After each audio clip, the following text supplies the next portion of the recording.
Don Quixote by Miguel de Cervantes. Don Quixote is a middle-aged gentleman from the region of La Mancha in central Spain. Obsessed with the chivalrous ideals taunted in books he has read, he decided to take up his lance and sword to defend the helpless and destroy the wicked. After a first failed adventure, he sets out on a second one with a somewhat befuddled laborer named Sancho Panza, whom he has persuaded to accompany him as his faithful squire. In return for Sancho's services, Don Quixote promises to make Sancho the wealthy governor of an isle. On his horse, Rocinante, a barn nag well past his prime, Don Quixote rides the roads of Spain in search of glory and grand adventure. He gives up food, shelter, and comfort, all in the name of a peasant woman, Dulcinea del Toboso, whom he envisions as a princess. On his second expedition, Don Quixote becomes more of a bandit than a savior, stealing from and hurting baffled and justifiably angry citizens while acting out against what he perceives as threats to his knighthood or to the world.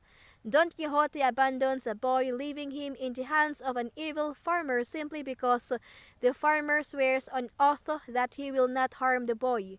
He steals a barber's basin that he believes to be the mythic Mambrino's helmet, and he becomes convinced of the healing powers of the balsam of Fierbras, an elixir that makes him so ill that by comparison he later feels healed. Sancho stands by Don Quixote, often bearing the brunt of the punishments that arise from Don Quixote's behavior. The story of Don Quixote's deeds includes the stories of those he meets on his journey.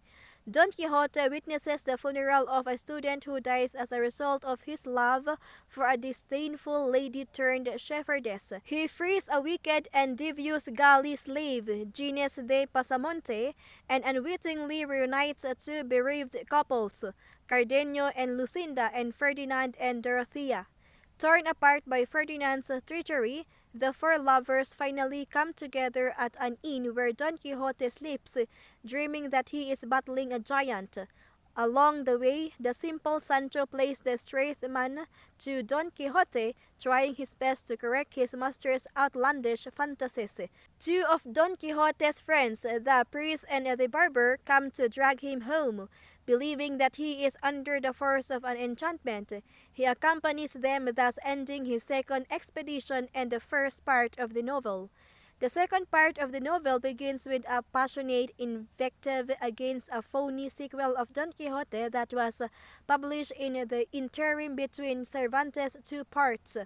Everywhere Don Quixote goes, his reputation, gleaned by others from both the real and the false versions of the story, precedes him.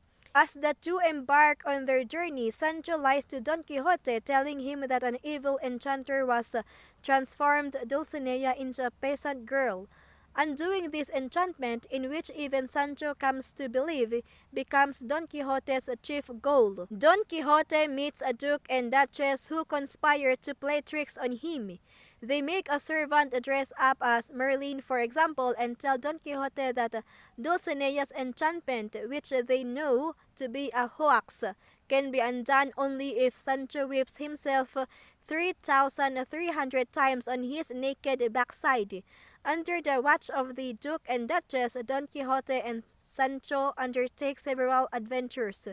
They set out on a flying wooden horse, hoping to slay a giant who has turned a princess and her lover into metal figurines and bearded the princess' female servants. During his stay with the Duke, Sancho becomes governor of a fictitious isle. He rules for 10 days until he is wounded in an onslaught the Duke and Duchess sponsor for their entertainment. Sancho reasons that it is better to be a happy laborer than a miserable governor. A young maid at the Duchess' home falls in love with Don Quixote, but he remains a staunch worshipper of Dulcinea. Their never consummated affair amuses the court to no end. Finally, Don Quixote sets out again on his journey, but his demise comes quickly. Shortly after his arrival in Barcelona, the Knight of the White Moon, actually an old friend in disguise, vanquishes him. Cervantes relates the story of Don Quixote as a history, which he claims he has translated from a manuscript written by a Moor named Cide Hamete Benengeli. Cervantes becomes a party to his own fiction, even allowing Sancho and Don Quixote to modify their own histories and comment negatively upon the false history published in their names. In the end, the beaten and battered Don Quixote forswears all the chivalric truths he followed so fervently and dies from a fever. With his death, knights errant become extinct. Benengeli returns at the end of the novel to tell us that illustrating the demise of chivalry was his main purpose in writing the history of Don Quixote.